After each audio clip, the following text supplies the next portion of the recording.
Bienvenue sur l'Arche Verte, la chaîne qui relie la foi, la terre et la vie quotidienne.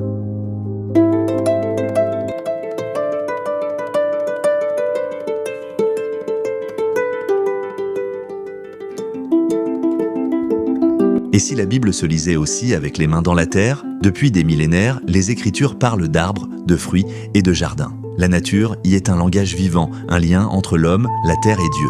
Le jardin biblique est un jardin nourricier inspiré des plantes citées dans la Bible. Il peut exister partout, dans un jardin familial, une école ou un espace public. L'Éternel Dieu plaça l'homme dans le jardin pour le cultiver et le garder. Genèse 2,15. L'olivier, la paix durable, l'olivier est un arbre lent et fidèle, il stabilise le sol, nourrit, soigne et éclaire. Dans la Bible, il symbolise la paix et la fidélité. Je suis comme un olivier verdoyant.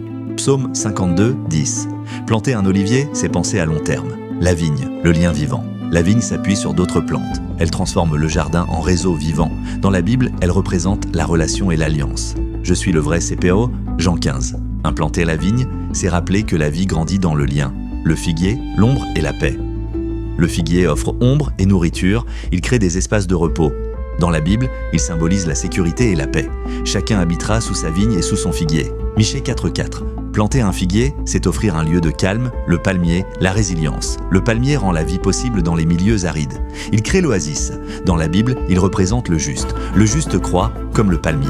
Psaume 92, 12. Planter un palmier, c'est croire en la vie malgré l'épreuve. Le cèdre, la stabilité. Le cèdre est fort et durable. Il symbolise la solidité et la responsabilité. Il s'élève comme le cèdre du Liban. Psaume 92, 12. Planter un cèdre, c'est bâtir pour durer. L'amandier, l'espérance. L'amandier fleurit le premier, il annonce le renouveau. Je veille sur ma parole. Jérémie 1,12. Planter un amandier, c'est choisir l'espérance. Le grenadier, l'abondance partagée. La grenade contient de nombreux grains, elle symbolise l'unité dans la diversité. Tes fruits qui sont un verger de grenadier, Cantique 4,13. Planter un grenadier, c'est célébrer le vivre ensemble. L'hysope, l'humilité, petite mais essentielle, l'hysope soutient l'équilibre du jardin. Purifie-moi avec l'hysope. Psaume 51, 7.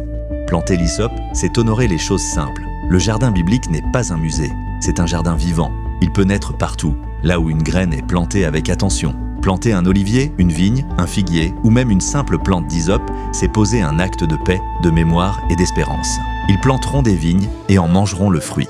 Ésaïe 65, 20 et 1. Si cette vidéo t'a inspiré, plante quelque chose et laisse le jardin continuer l'histoire.